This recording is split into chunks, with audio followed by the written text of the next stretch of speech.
Our special guest tonight is Mr. Paul Mooney. How you doing, brother? What's happening, brother? How's everything? Hey, everybody. How you doing? My name is Brad Sanders. Ready. Ha, very funny, motherfucker. And now, ladies and gentlemen, here. Hey, everybody. This is the Black Comedy Net podcast, and we're here with Rusty Cundieff, producer, director, extraordinaire, writer, all of that. How you doing, Rusty? I'm great, Brad. Yeah, that's really good. That sounds good. You sound wonderful. Okay. And we have Brandon Boland, comedian, poet, musician. Well, he's got a trumpet. Yeah, man, I'm doing real cool. I want Rusty's mic though. I think this is the kind of, And we got Mr. Will B, one of the great young rappers on the political scene today. Power hip hop represent. All right, then we got Marquis Alexander. I keep stumbling because I'm trying to remember whether I should use his government name or not. And Tony Robinson. Our special guest tonight is Mr. Paul Mooney. How you doing, brother? What's happening, brother? How's everything? Everything is fine. How's things going in Miami? How was your show tonight? The show was very good. The white folks came up on horses. So. in Miami. Okay, well, let's get right to it, man. What do you think of this whole Barack Obama? What do you think of his chances to become president of the United States? What do you think of your chances of becoming the president of the United States? Not very good. Well, it's a good fantasy. I like it. And, it's like an acid trip. And it would be great. But there are people in this country who still... He's killing me. Oh, the white people showed up on horses. You can't find that everywhere. This is This Comedy Life. And those people you heard mentioned in that little vignette we played of our former shows, we actually have them in the studio with us today. I am so happy and glad to be with Rusty Cundieff, writer, actor, comedian, the whole shot. Tony Bones Robinson, comedian, author, playwright, director. Yogi Marquis, writer, improv actor. This guy's just a wonderful guy. He's a wonderful guy. That's all I can tell you. And he's with us in the studio today. And I am Brad Sanders, your humble host. And that picture you saw earlier, yeah, that was a few years ago. So anyway, Rusty, we got so much to talk about, man. Now, you're working on another project right now. Can you talk about it yet and tell us anything about that? I think I could talk about it in broad general terms. Well, yeah. Last year, year before last, I did a film for Netflix called Meet Me Next Christmas with Christina Milian. Great film. Pentatonics. It's a fun film. And so that did really well for them. And so I am now in the process of co-writing yet another holiday film because Lord knows the world doesn't have enough Christmas movies. My wife watches Christmas movies every freaking day. I'm telling you. All day. Every day. All day. Year round. Wow. Year round. Year round is rough.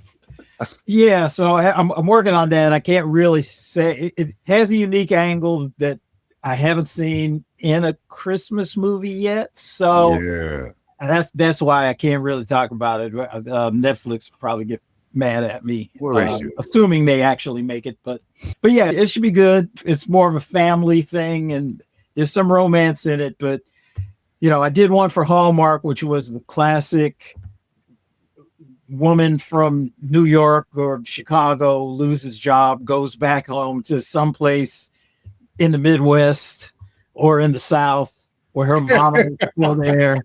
And, mama's going to church and she goes to church and the ex-love that she had is still there and she still hates him, but he still wants her and all, so I did that. I hear you. But I must say, Rusty, Meet Me Next Christmas was a great movie. Tony and I talked about that movie and from a cinematic angle. Tony really loves the way it was shot. Oh, I appreciate that. Man, it was a damn good movie. What was the name of the movie they were trying to get tickets for and stuff? I'll say again. There was this group that they. Oh yeah, the group is in the movie Pentatonics. Yeah, They have a huge following, a cappella group. Christina meets a real handsome guy at the airport trying to get back home to go to this concert with her fiance. yeah. And there's sparks that fly, but she's like, yo, I got a dude at home and I ain't trying to be ratchet. And he's like, hey, well, you know, we don't have to exchange numbers or anything, but you told me all about this group Pentatonics.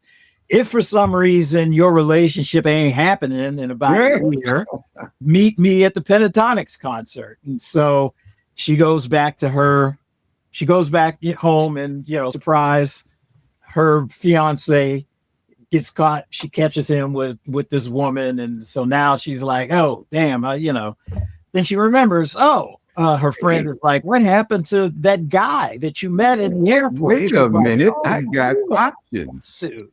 So that's the story. She's trying to get back. She's trying to get to this Pentatonics concert so she can meet this guy that may be her dude. And, you know, we follow her on that journey. She gets a guy that helps her through the city, a special concierge that's going to help her through the city to find her ticket. And then it becomes kind of a little love triangle and blah, blah, blah. But it is a real fun movie. And with that one and the one that I'm working on, you know, I'm trying to not go to all the, you know, there's some Christmas tropes in there because it's a holiday movie and you can't avoid them, but trying to avoid the obvious girl goes back home situation. You're really good at avoiding the obvious because you got plenty of surprises in Tales from the Hood and Fear of a Black Hat and what was that other one? The one I was so wonderful in, the class reunion, where I play a stereotypically gay hairdresser. But that was the pilot. That was the pilot. Okay, they piled it up somewhere. But anyway, your movie's always got a little extra flavor in them, and you got some subtext and some I would say some messages that don't hit you over the head, but you come back.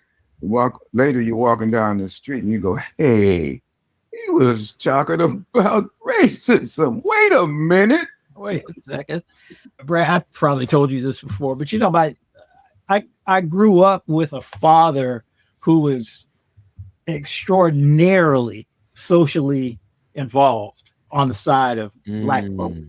And I still say, any group, I'm from Pittsburgh, any group in Pittsburgh that had Negro, Black, colored, African, Afro-American in it, he was involved.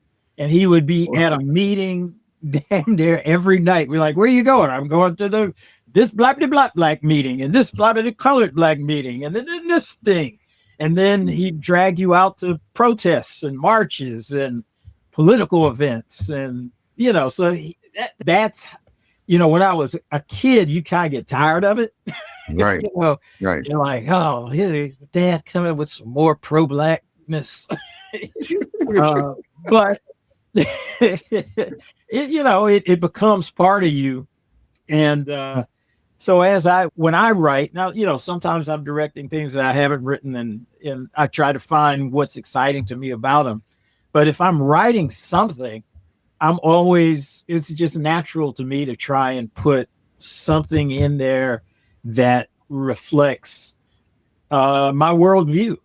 And I think I've taught screenwriting a few different times. I always tell people, I say, you may not think that you have a message, but there's always something in the most trivial thing. And you may not, because there's always going to be something there.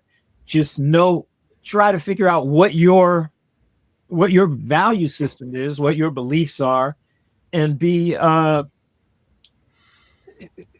direct about it. Have a purpose to it as opposed to it just being some haphazard shit that you throw out there. That's all I'm saying. Yeah. So, and that's why I was excited to hear about this thing that Tony is working on, that he's writing, because I feel you can influence people through art not just film, but books, poetry, statues, paintings, photographs. It has an impact. And sometimes people, and it's a sneaky way to sometimes get people to see something that they wouldn't normally see, like this hoodie hanging up in Brad's office.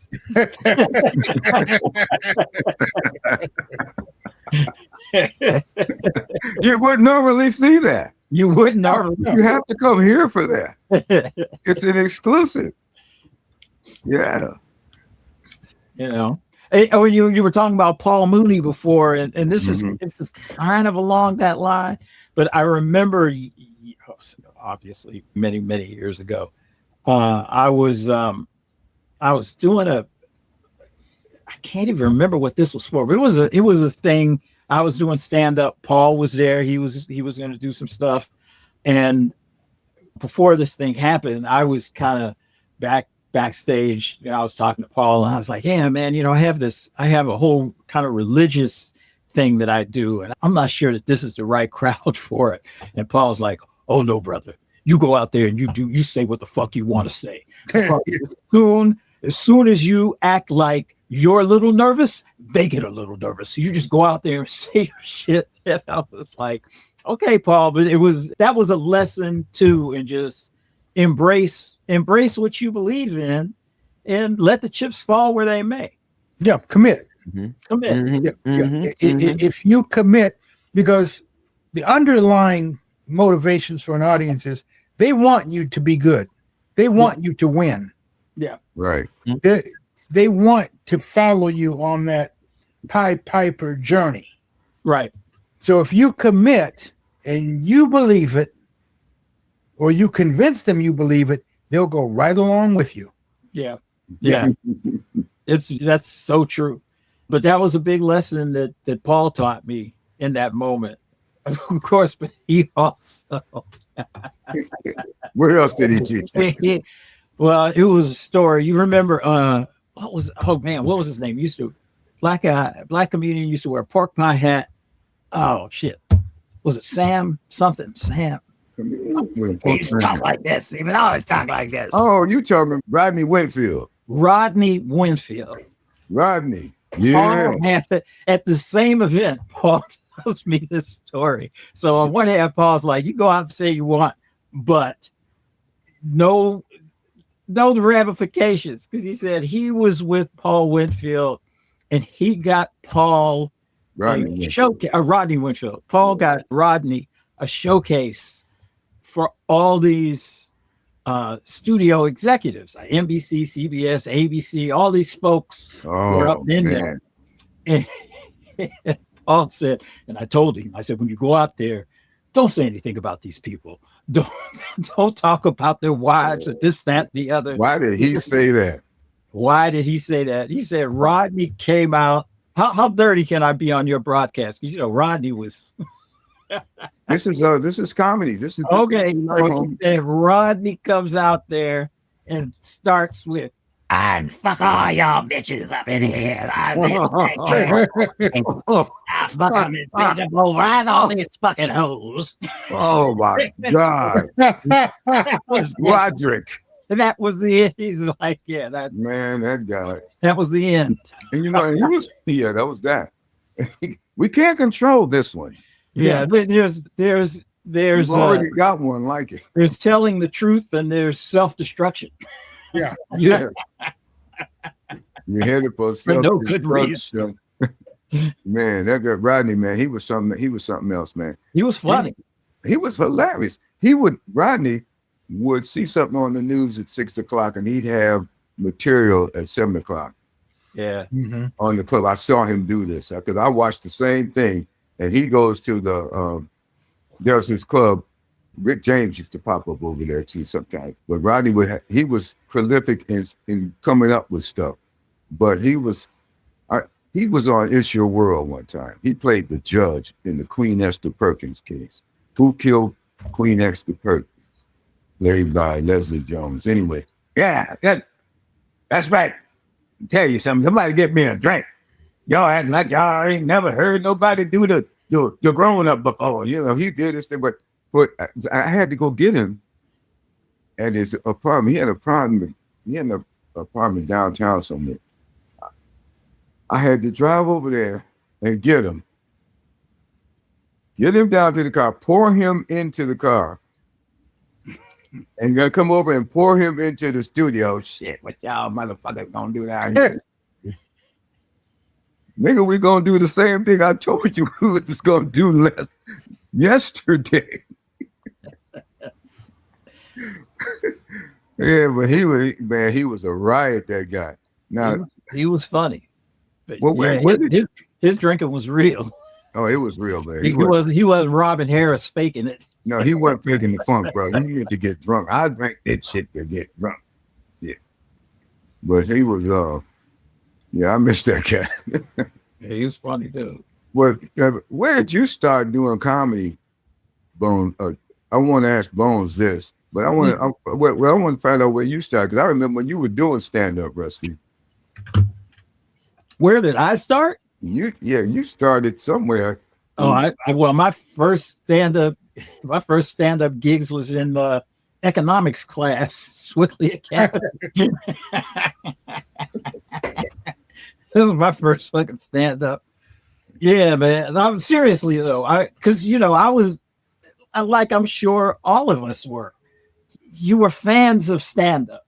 Mm-hmm. You know, and you listened to Pryor, you listened to Red Fox, you listened to Cosby, you listened to Carlin, you listened to Lenny, you listened to all these guys, Woody Allen. I loved all of them. Mm-hmm. And anytime, I was kind of I still am really, surprise, but mostly an introvert. I was a weird, nerdy kid. Okay. But whenever I got up in front of people and had to speak, I had a natural ability to be funny. And, you start incorporating different vibes and energy. I ended up my last 3 years in high school at this prep school in Pittsburgh called Swickley Academy, which is a bunch of rich white kids. That's a whole different tale. But once, when I became school council president, there was I had to do the morning announcements, and you would do them in the library. That's how small the school population was. It was like maybe 100 and some odd kids. Yeah. 10th, 11th to 12th grade.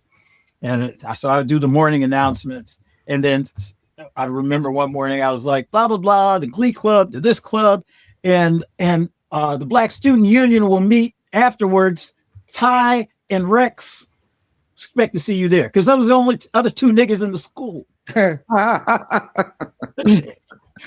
I was always making kind of silly shit. And then there was a club called the Portfolio in Pittsburgh that I don't even know how I heard about it, but it was out near the campus, out near Pitt in Carnegie Mellon. And they had a guy from England that would do a folk night. People would come up, he'd play guitar and all that. But you could go up and do a little stand-up, and pretty soon that got taken over by the comedians, because people would rather laugh than hear bad songs. And there was a couple of people that you might know. Well, one you definitely would know, and one you might know. There was a comedian named Billy Elmer that would be there, but Dennis Miller. Yeah. Come there and work out. Yeah. He had gone to New York to try and make it big. It hadn't worked out.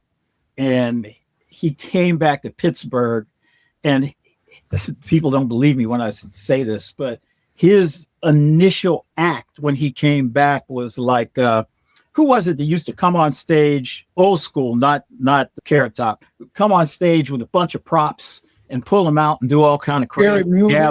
Gallagher. No, Gallagher. Gallagher did. Jerry Mule Deer. Yeah, Mule Deer. I might have been Mule Deer. Lenny Schultz. Yeah, it might have been one of those guys, but Dennis did that. He would come on with two shopping bags and put on funny hats and do all kind of crazy song parodies. He had a song parody to Copacabana that he would sing. He would put a small 45 record over his lips and sing a song on the whole. Oh, he was serious. Yeah, he was do all that shit. He was serious. And then at a certain point, who was it? Richard Belzer, because there was the Holiday House. Once comedy started to kind of come big, a lot of comedians would go out to the Holiday House.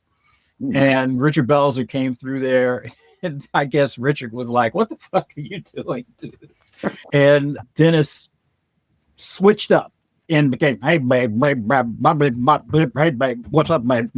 And all his erudite, super intellectual shit. Then he started that.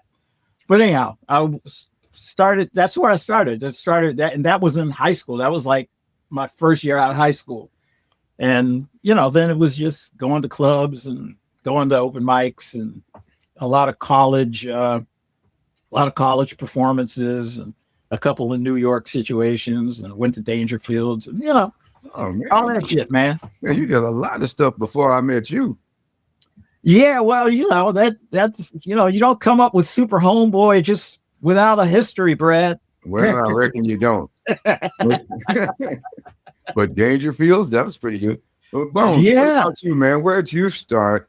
And because you did so many things, because you were a drummer you're a serious drummer, man. What groups or other musicians did you play with? No, nobody. My musical career was centered here in Indiana, so there weren't a whole lot of people that you would have heard of, but they were very big in this region and very good musicians. Like the guy I used to buy my drums, used to take care of my drum needs in Fort Wayne, was a guy named Jack McCartney, who was sponsored by Rogers Drums, and you'd see him in the catalog. And as a kid, I was a good drummer. At 12, I was playing with guys who were 30, 35 years old. Okay. Hang on. Don't believe him. He's lying. Don't believe him. Hang on. I'm gonna let that go to voicemail. Yeah.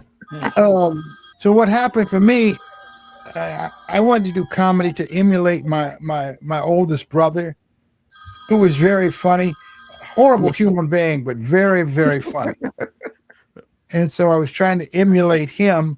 And so when I would play with bands, now you guys may remember back in the old days when every hotel had a lounge. Yeah. And there was a band, and there was a whole big circuit of lounges for bands. And you could always tell if you walked in and saw a tambourine on the front mic that they had a girl singer. Is that how you do? Yeah. The standard joke was, how many girl singers does it take to sing Summertime? Apparently all of them. Yeah. So I would play with these lounge groups, and then I'd get a little bit of time between like the third and fourth sets. Yeah. Where the businessmen and business travelers kind of drunk. And so I could do about 10 or 15 minutes of what I thought was stand-up. Okay. But that's where I really started to get on stage in that persona of just doing stand-up. And then, and unlike the East Coast, there was no proliferation of clubs to do it. Like I said, hotel lounges, motel lounges, but there weren't clubs like Dangerfields, et cetera, to go to. And stand-up had not filtered into the colleges here. In fact, we tried doing stand-up. And it was a class, very progressive, super hip class. And, by the hippest professor on campus who looked so much like Ken Burns. Oh, That's right. Yeah. I think he holds a record for the same continuous hairstyle for like 50 years. So John said, you want to do some comedy? And so this guy named Terry, we were going to do a big comedy team. Okay. It's Terry, I'm Tony. So of course we called ourselves. Oh my God. TNT. Dynamite. Hey. Blowing up stages from here to yon, baby. Yeah. And so we get together on Monday, write some stuff. Don't blow up, new son. And we would get together and write stuff on Monday, but he didn't have the discipline. And so one Monday he just didn't show up. Okay. And so we had a slot on Tuesday. So I ran home and put together a makeshift Patton outfit and rewrote Patton's opening speech for the movie. Oh, man. George Patton. Okay. General And- Patton. Yes, General Patton. I'm talking like this, you know.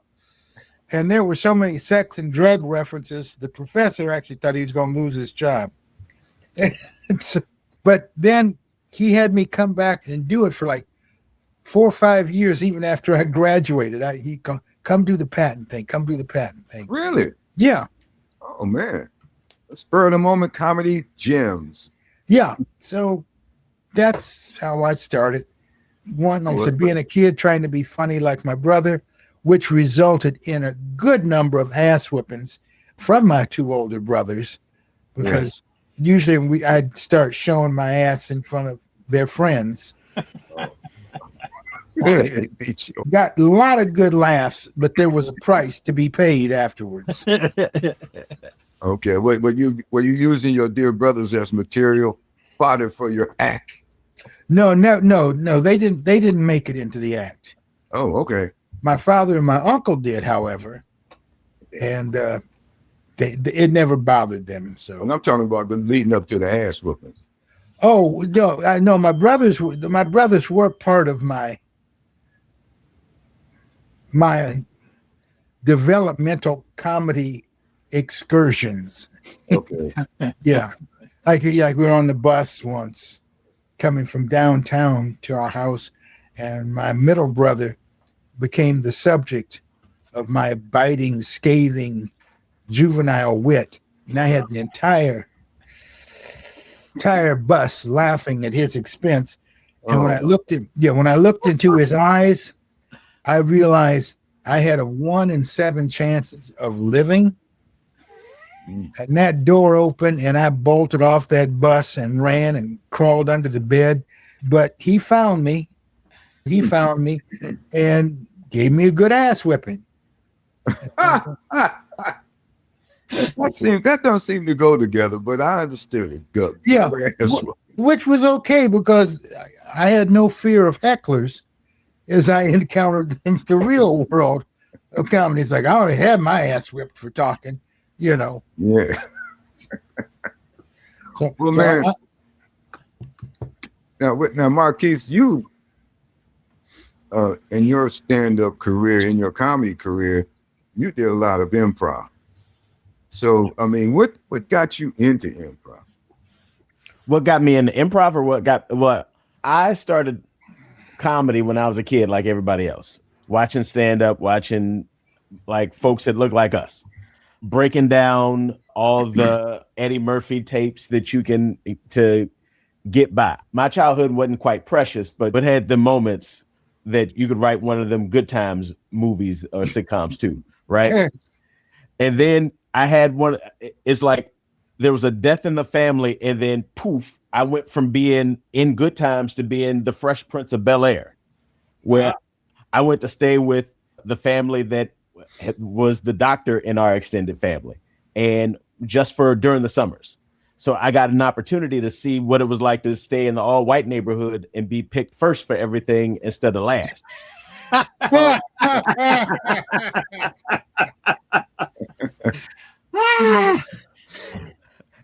And I was like I went from being like the kid that was picked on and beat up because I was the smart fat kid in the hood to being like, oh my God, it's Thumper. He's the coolest guy ever. What a life. And so Amazing.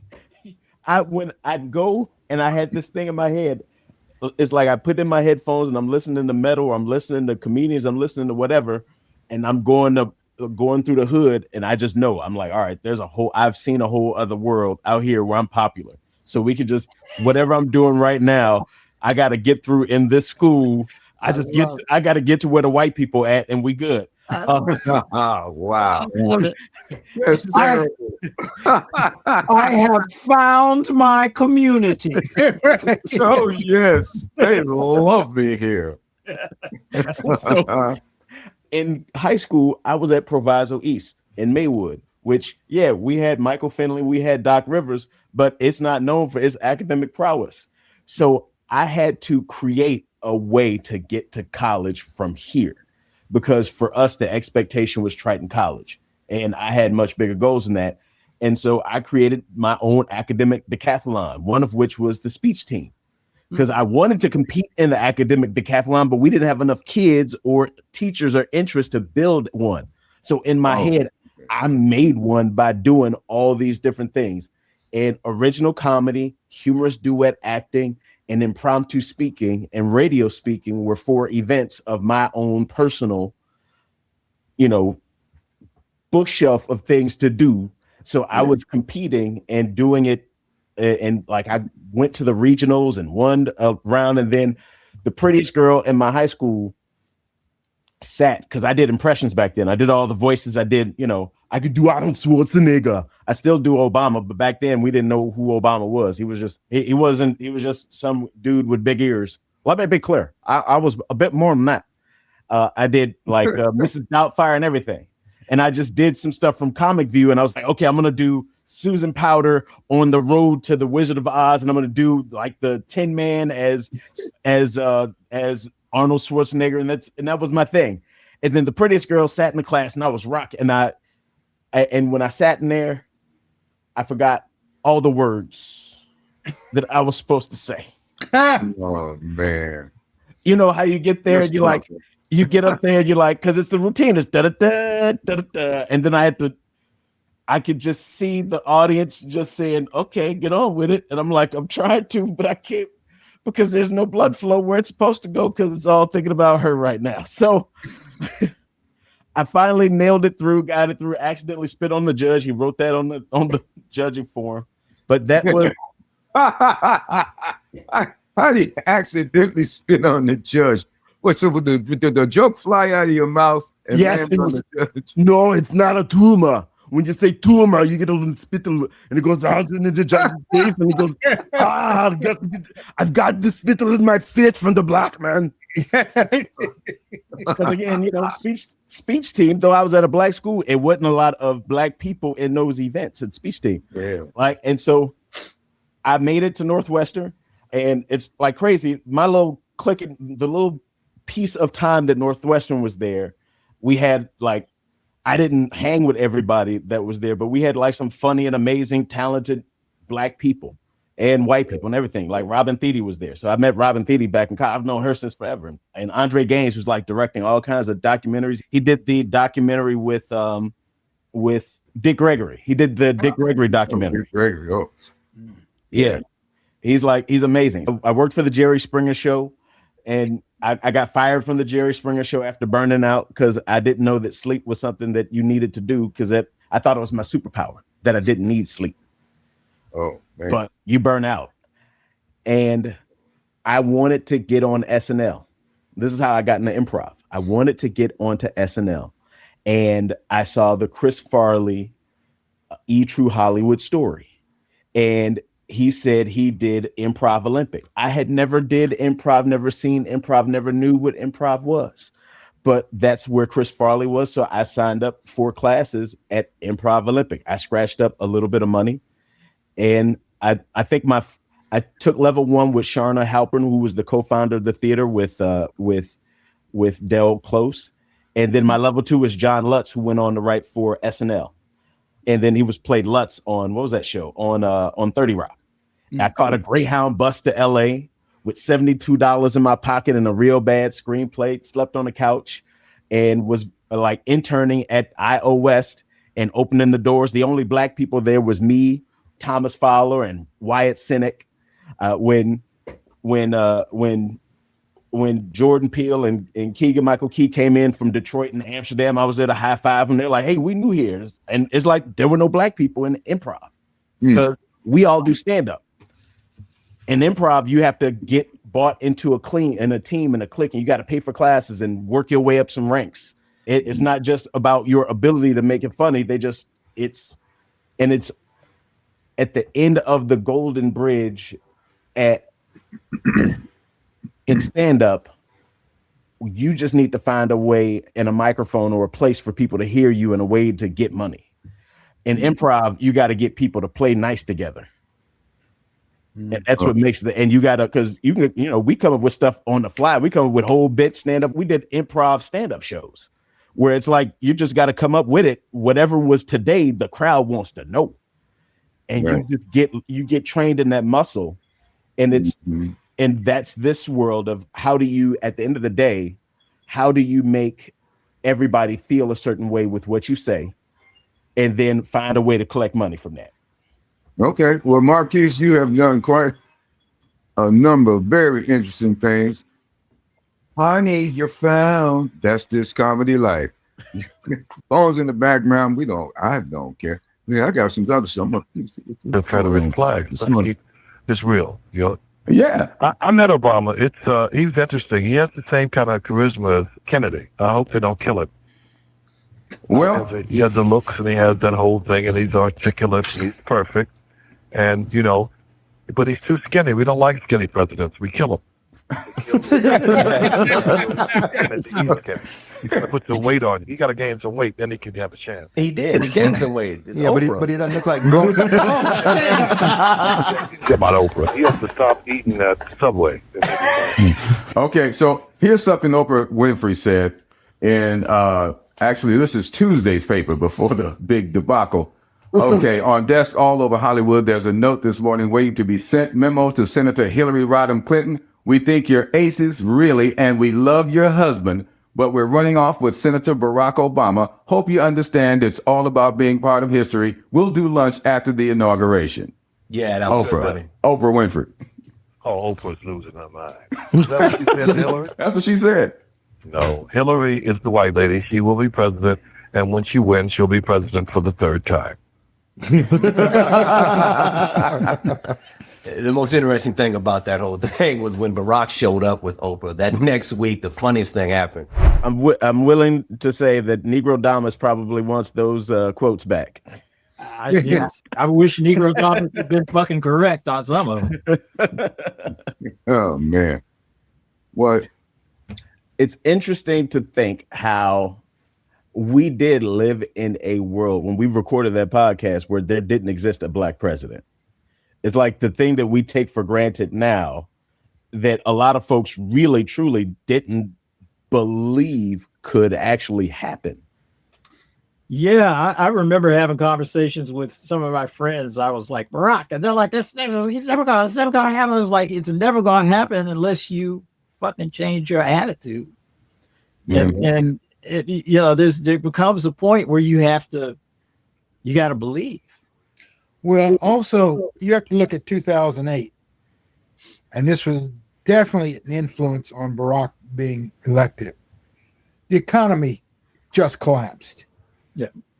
And so people just go, oh, no more Republicans. We can't trust them. And as enlightened as we like to pretend we are, they wanted a woman. I mean, they wanted a man. Mm-hmm. Yeah. Yeah. We wanted a man. Nothing personal, Hillary, but this is personal. We want a man because a man will be Moses and lead us across this Red Sea of bullshit that's been created by the Republicans. Yeah. So without that economic crash, I don't think Barack would have been president. Really? But there's also something I say that contributed to Barack's acceptability to the general American public. And I got to give it to George Bush. With Condoleezza Rice and Colin Powell being appointed to very high positions, he made black authority figures far less frightening to the general white population. Yeah. Mm-hmm. Yeah. Yeah. Oh, that's a great observation. I'm glad you said that because it's certainly rings very true, because we're in the opposite realm now, where the whole program of the MAGA, I won't just say Republicans, but the whole program is us against them. If you let them niggas get in position, you're gonna suffer. And we suffering now. Y'all suffering now. White people, you're killing up good white people in public. Oh yeah. Ain't Well, that see, telling you something? here's the problem with the country. The country has become a cluster of feelings in search of a thought. Everybody is acting in a visceral fashion.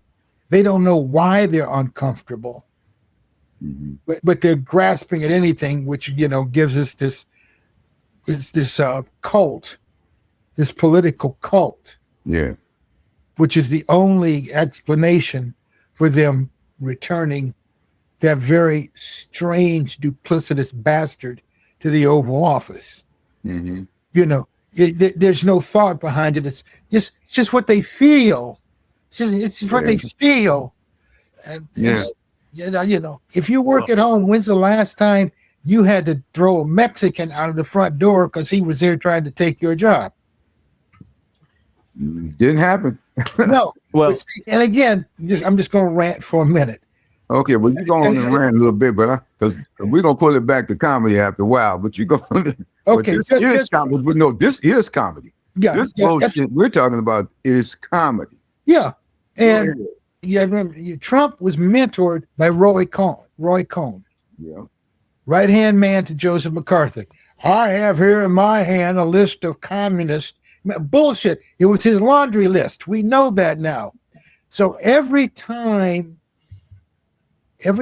Trump says immigrant, he's saying he's waving that same laundry list that Joe McCarthy waved. Yeah. And people were so afraid. See, saying woke today is like calling somebody a commie back in those days, because they don't have any other way of expressing themselves. So the interesting thing is now they're going, this is not the country I voted for. And you go, oh, fuck you. Yes, it is. Yeah, it is. Yeah. You can see this shit marching up five miles down the road. It was so obvious, and nobody wanted to say it. I remember the first one, the first Trump years, and subsequently, and people would go, he's going to be like Hitler, and people are like, oh, overreaction. Why would you say such a thing? Let's see. We got the Gestapo marching in fucking Minneapolis, pulling people over and shooting them in the head. It was one of their own. Remember when the little Cuban boy, Elian Gonzalez, when the Clinton administration said, okay, your daddy is in Cuba, he wants you to come home. We're going to send you home. Oh, no. Oh, that's terrible. And G. Gordon Liddy's going, watch out for the jackbooted thugs and the masked ninja wannabes. And they all went, yeah. You go, well, fuck. Turned out it's your people who are the thugs. Yeah, they're marching. And anybody that doesn't think that we could get to we're already killing people.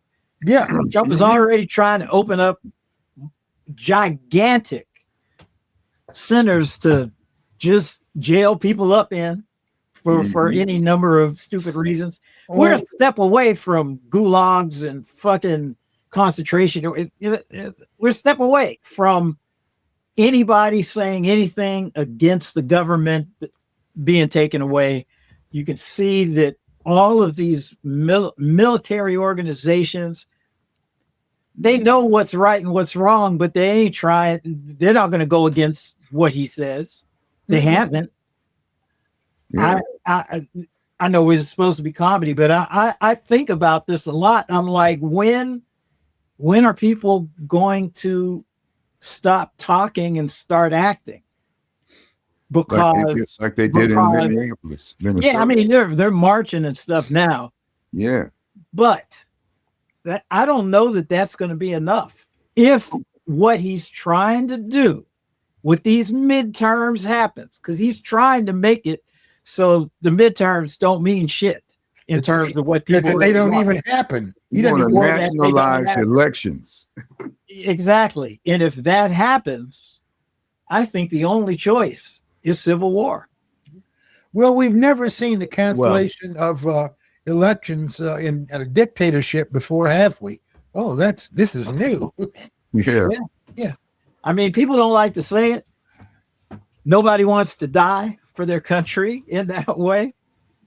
But it's this. I had this argument. Okay, and then I'll stop. But Tales from the Hood, when we did Tales from the Hood 2 and 3, Okay. which are not nearly as good as the first one, I know, mainly because we didn't have any money. But that's a whole different story. But in both of those things, I had segments that I had written that were reflections on where we were and dealt with MAGA and Trump.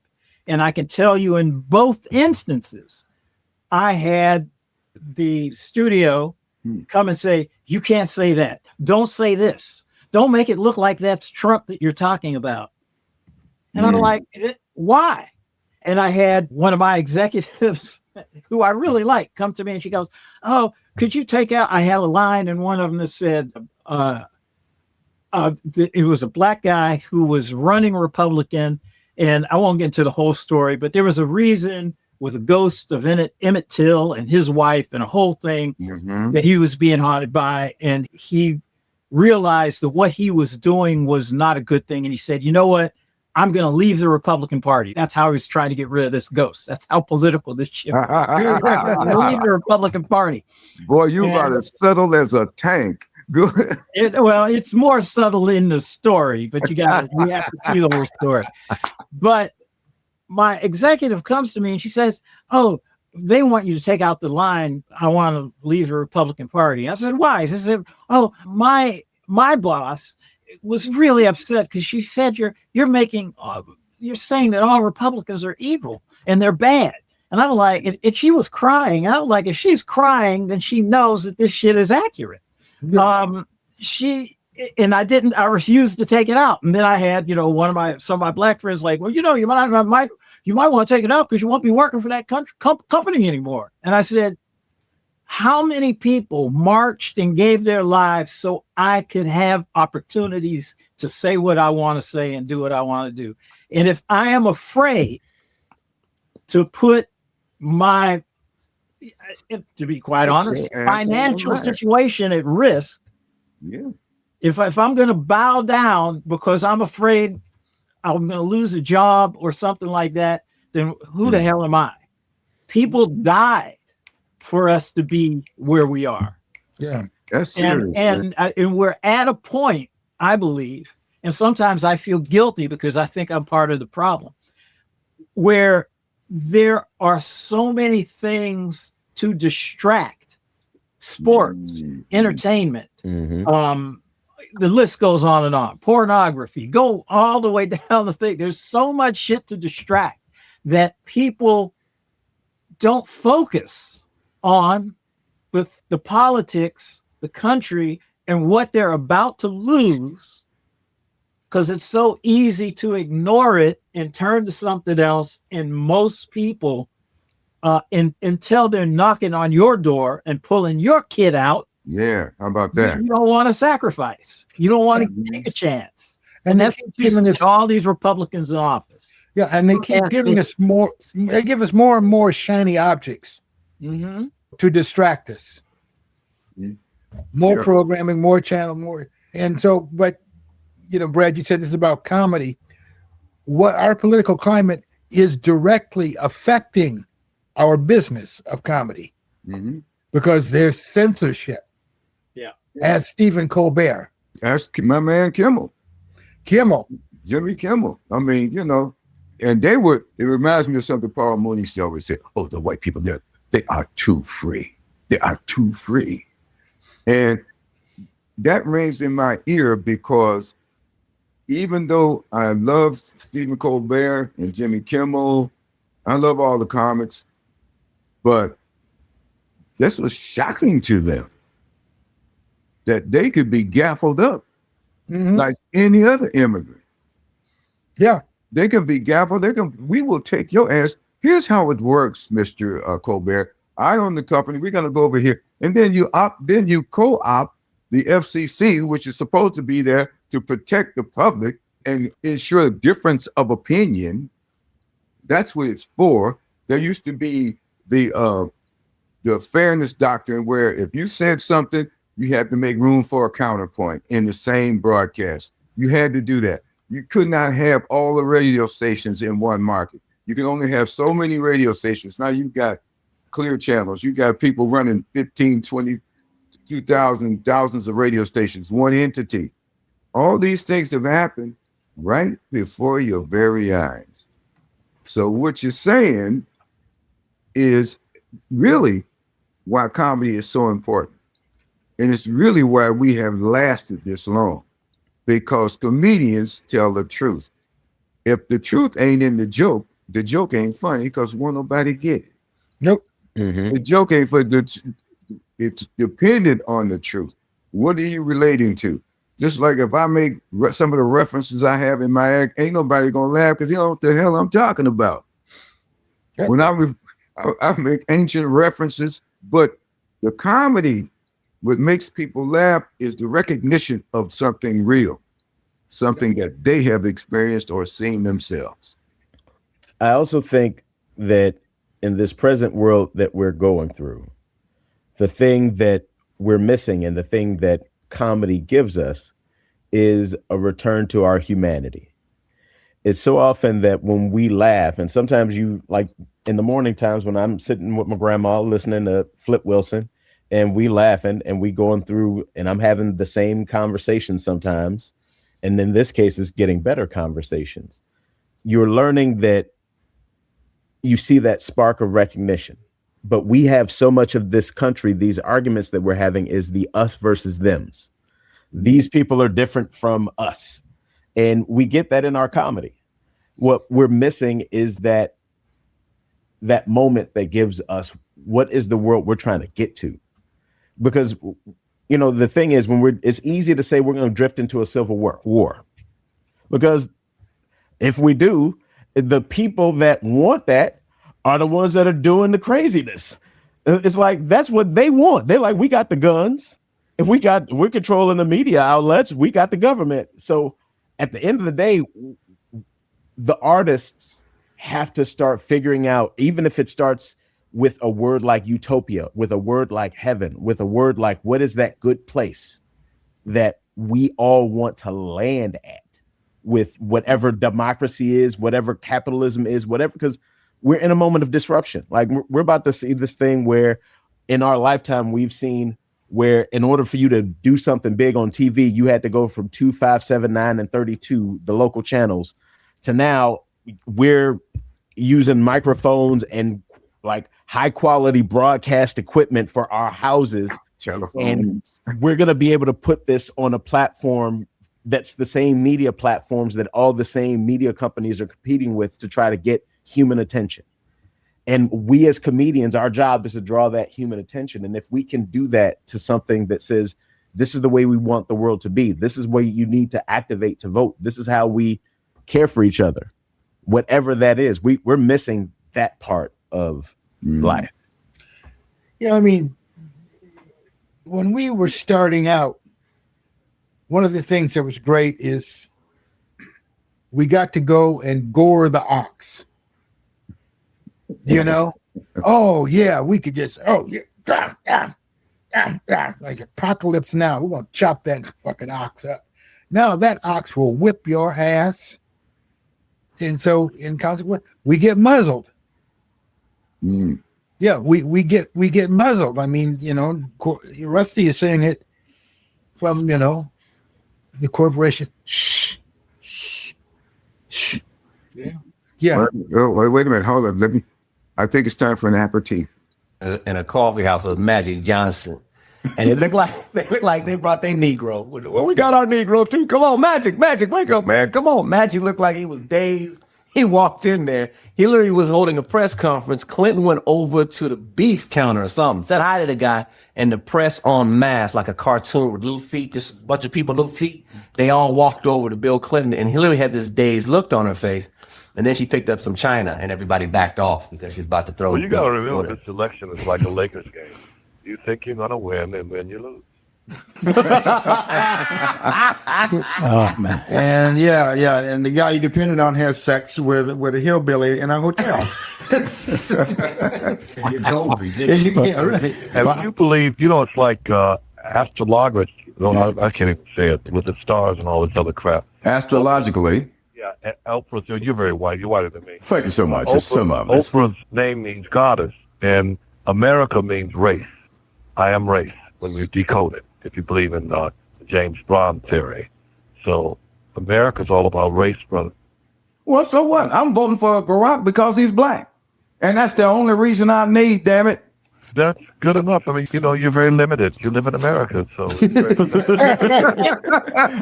That's the whole logic. There is no logic, so I don't have to be intellectually verbose. I could go crazy too and say I'm going to vote for Bush, Hail Caesar, Emperor of Rome. Well, do what you need to do. I'm voting for the black man. Yeah, there won't be an election. He'll just be the new Caesar.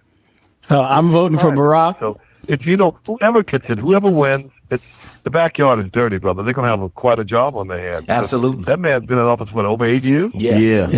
He do a lot of screwing up in 8 years. Yeah, he has. And actually, if Barack comes in, if he is elected president, he's got a hell of a job. Man, he's got to prove to the world. Like, Bush has got to learn that war is like sex. Sometimes you have to pull out before there's trouble. Yeah, you got to pull out before there's trouble, Paul. Oh, God. Yeah, so Marquis, you're sitting here with your new dad. Marquis was on that broadcast, and they have similar.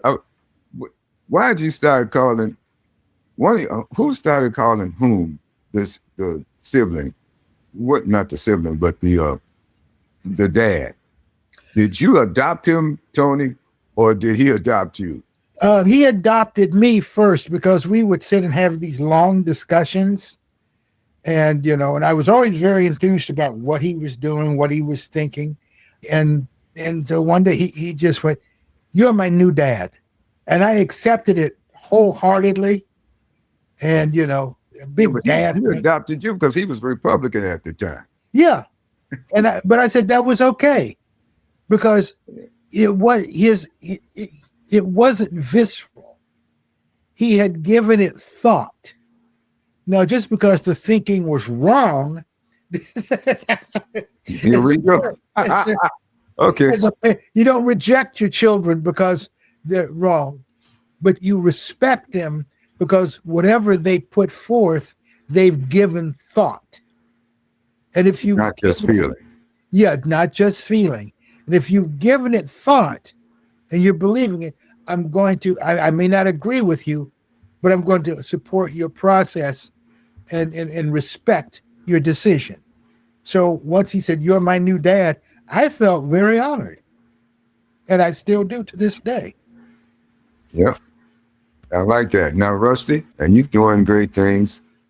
The greatest sight gag I've ever seen was in Fear of a Black Hat, where I don't know how many managers had been killed for this group, but this guy drops his gun, it ricochets around like seemingly 17 walls and kills the last agent. How'd you come up with that? What made you think of that? I mean, it was just, I thought it was brilliant, man. I say, because I like stuff like that. Sight gags. And I don't know. I can't tell you how I came up with it, Brett. It was. Oh, that's good. No, I mean, it's just like, you're right. Sometime you just open yourself up and it's there. It was just a logical, ridiculous thing. Yeah. So that type of comedy, what you're doing with that kind of satire, that kind of Spinal Tap kind of satire that you're playing with, you are just constantly looking to exaggerate what people understand as the truth. So you're taking it as far as you can go. And so if I read, which I had, that X number of managers had been killed at different points in the world of rap, I was like, well, I got to kill this many more. And it has to be surprising. So killing that manager was like, how do I make it? How do I make it surprising? And I don't even know that I was thinking that. But you answered the question though, because you gave it that thought process. Because you went through a process of saying, well, okay, this is a real thing people know about. I have to burlesque it. I have to make it exaggerated to make it comedy. Yeah. So that's the crux of the answer. That's wait, you know what it is? This goes to 11. You see that? This is 11. Yeah. This one goes to so 11. If you need that one more, you go to 11. Yeah. And that's what it is. You took it to 11. Yeah. And by the way, I would say in improv, but in comedy in general, and I try to tell people this when they go, how to be funny, or how do you write comedy or anything or perform? I was like, comedy is always, to me, you're always competing for something. If you're in a scene, and whatever it is, whatever your object or your goal is, it has to be so important to you that you will do ridiculous things to get it. And that's what makes, you see that in a lot of comedy, broad comedy, or even clever comedy, which is just dialogue. It's like, this thing that I'm after is so important that it may seem insane to you and funny to you what I'm about to do to get it, but you're going to understand it because you're going to know that I want it that bad. And so you'll see actors whenever I direct a scene. So you saw Meet Me Next Christmas. Yeah. So there's the scene in Meet Me Next Christmas where the couple goes to the house and the brother or the cousin of one of them is like, I'm going to teach you the dance steps so that you can win this ticket. And he shows them the steps, and then they try and do the steps, and he's like, no. Totally gay. He's like, no, it goes like that, and this. That is how you do it. And it's hilarious because it's like, you tried it one time and you are freaking the fuck out.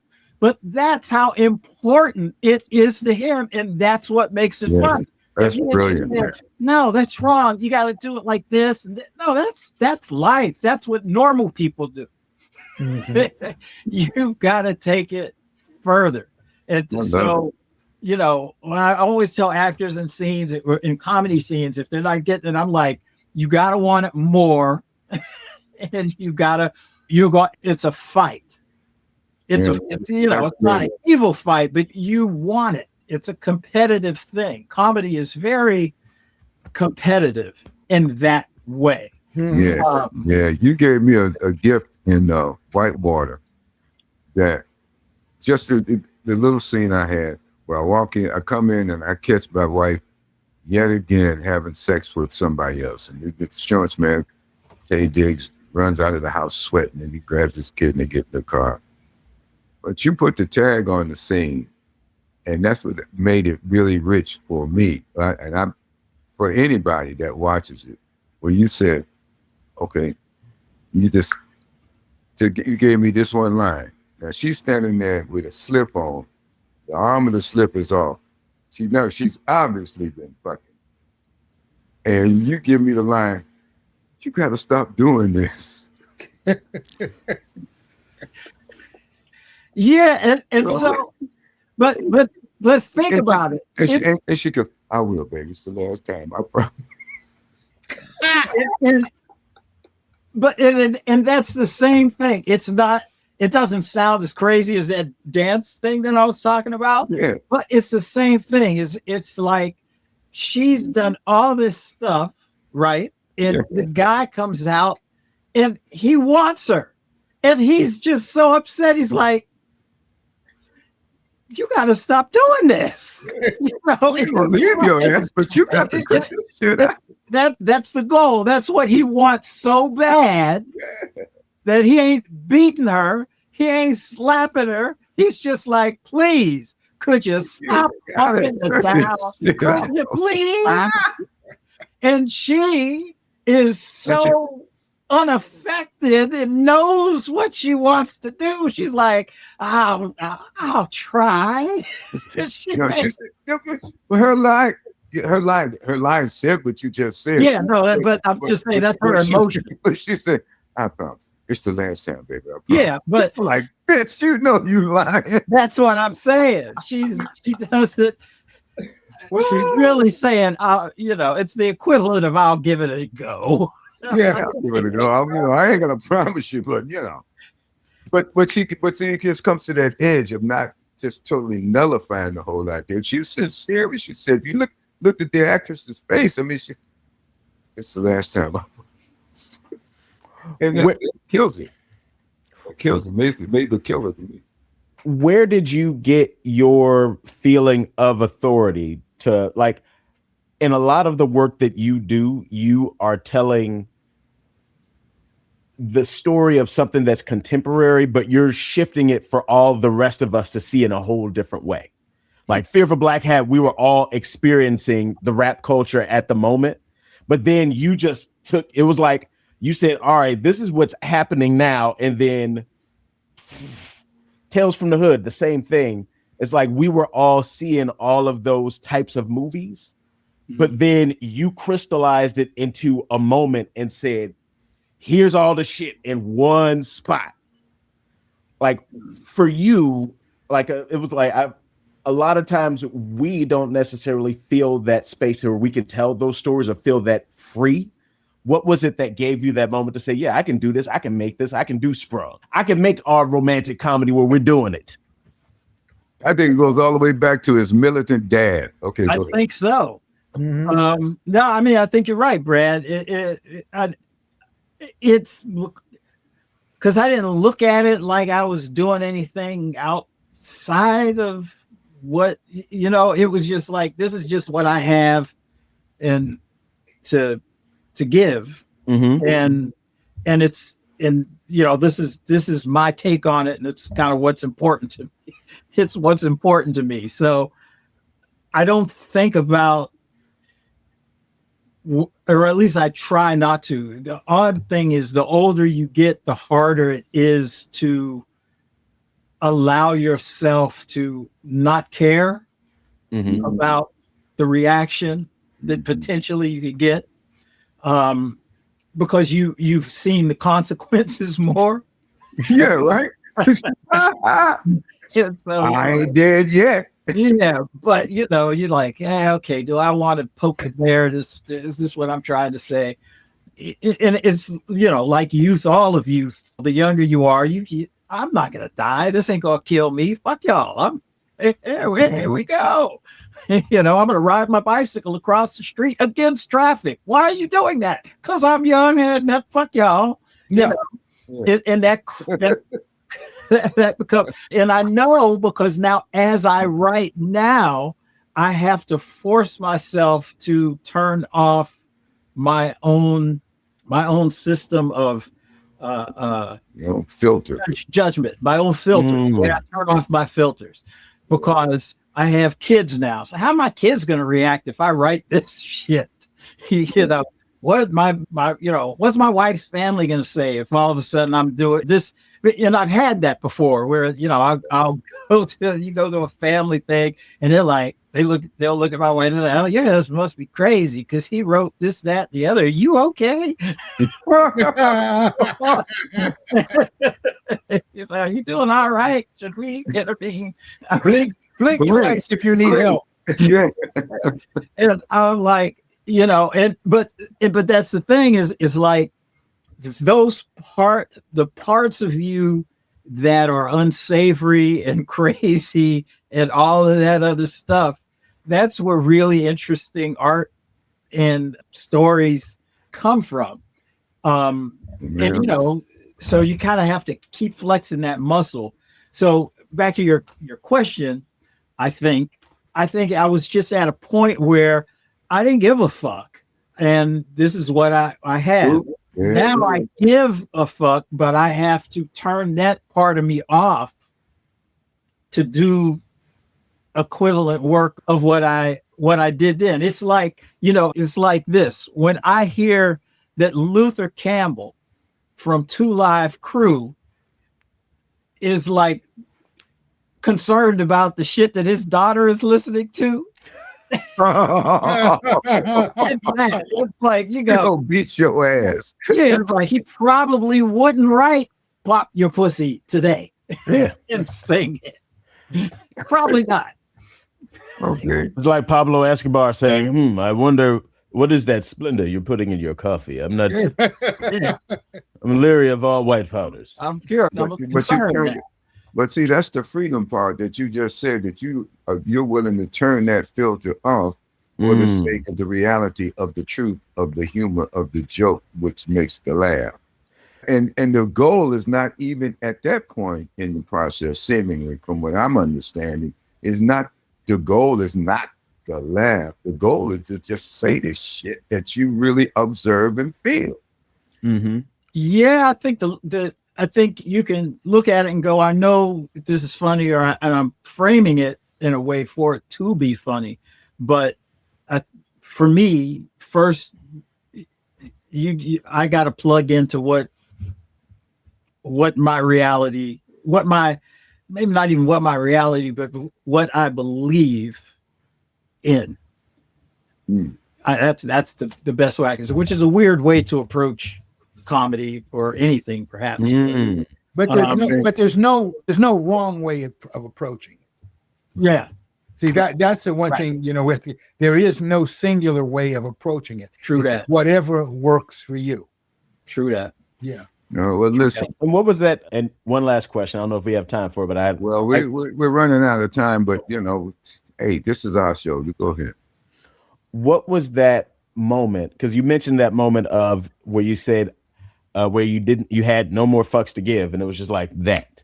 What was that moment where you turn the page and life is different? It's like when you go from, like, when you read Dick Gregory's documentary or watch it, it's that moment he's performing in the Playboy Club. It was like struggle, go do the set at the Playboy Club, life different. For George Wallace on this podcast, he talked about, like, it was like I came to LA, was working with you guys for a year, did the Tonight Show. Next day, 17,000 people. Life different. What was that day you walked in and it was like, I was outside the studio and then life different?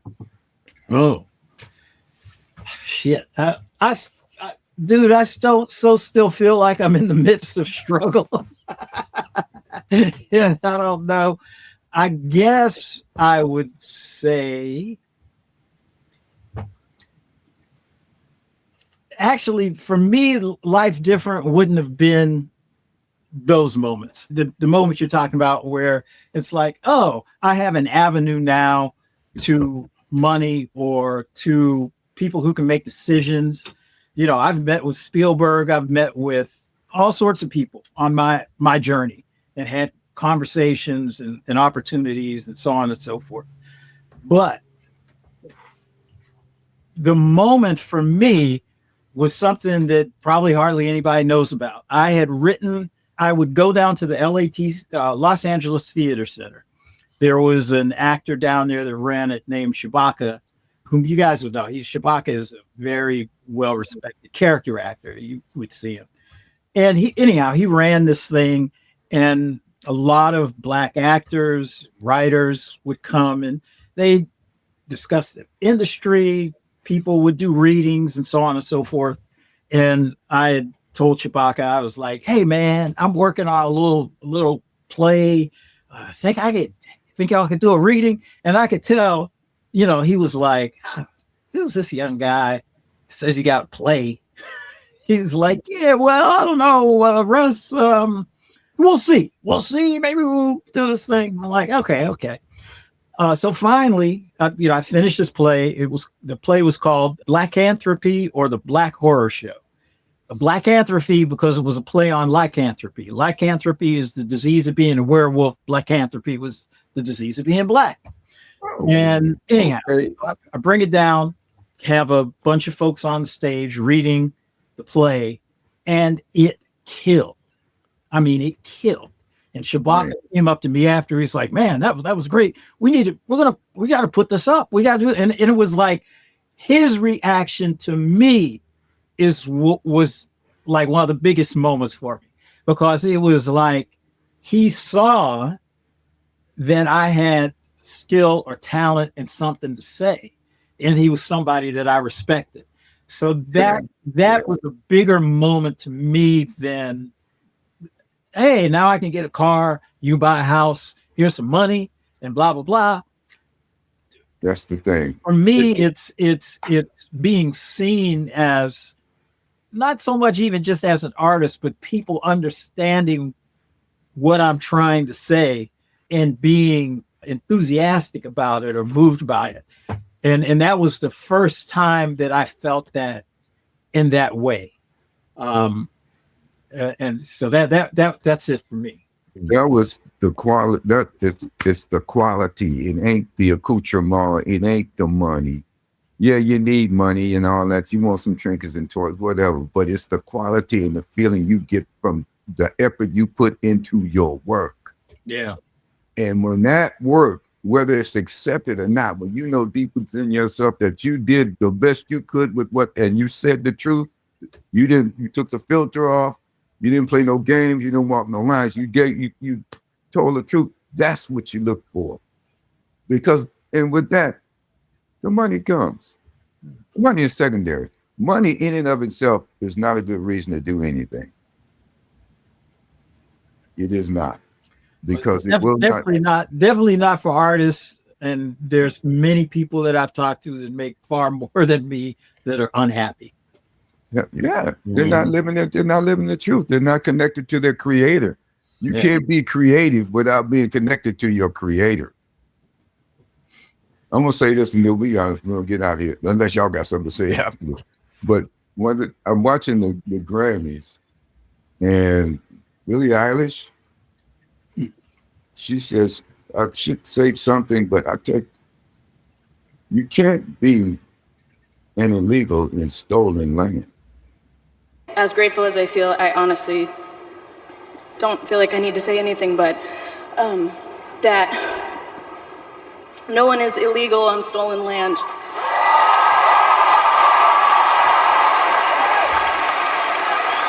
Mm-hmm. I've seen you drop the mic. My wife sitting on the couch. She was in the computer. That lady said that whoa, yeah. Mm-hmm. And that's the truth. And she said it in, well, maybe I won't get the record of the year next year or whatever. She didn't even consider none of that. She just said what was real. Hey, man, if you go back in time and let the indigenous of this continent to the people who came here, that the people that have taken over are trying to do to them right now. Mm-hmm. They, as someone else said, when they saw fucking Columbus's ship roll up, they should have thrown some couple of turkeys up there and said, "Turn around, motherfuckers! Get the fuck out! Get the fuck on out!" Yeah, well, that's what we're gonna do right now. Okay, we're gonna find the fuck and then take it on out. But anyway, look, Rusty, Tony, Anthony.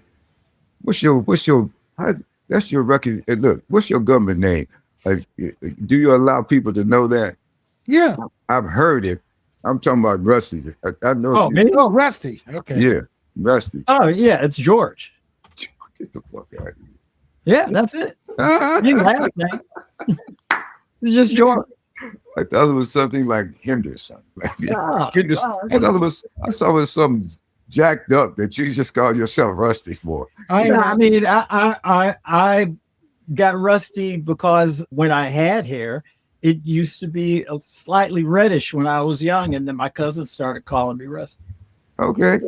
What about you, Tony? You My, about to- my government name, yeah. Miles Terry Anthony Robinson. Miles is good. Miles Terry Anderson Anthony Robinson. Anthony Robinson. Okay. I was named after my maternal grandfather, who was dead long before I was born, because my grandmother pressured my mother into naming me after him. Because I have two older brothers, and their names aren't even close to that. And so the nice thing is that grandfather was a convicted murderer. So I'm very proud that I was named after a convicted murderer. So proud that I gave it to my son. Yeah, Miles. Say hello to Miles for me, by the way. I will. That's who called earlier. Oh, okay. Yeah. All right. Well, listen, we're going to go. Marquis, thank you very much. Oh, and by the way, it's time. It's swag. You see this right here? You can have one of these for yourself. You can be like Marquis and be cool and buy some shit. It's something. You know, I know we was talking about not liking money and stuff before, but we still need it. Yeah, Right. you know, get you some of these. There we go. There we go. Slides. There's the slides. I never said I did like money. That. Yeah. Wait. Yeah. Let's get that right. Money is amazing. It has its proper place in the order of making sure that we can get the goods and services that we need and compensate us so that we can continue bringing laughter and love and joy to all the people out in the world. So come by. That's why in How between can people get those sweatshirts, Marquis? thiscomedylife.com forwards you to YouTube/This Comedy Life. Click on the This Comedy Life Creator Teespring. And this takes you to all the wonderful merchandise. Thank you for supporting This Comedy Life. Don't forget to like, follow, and subscribe to This Comedy Life.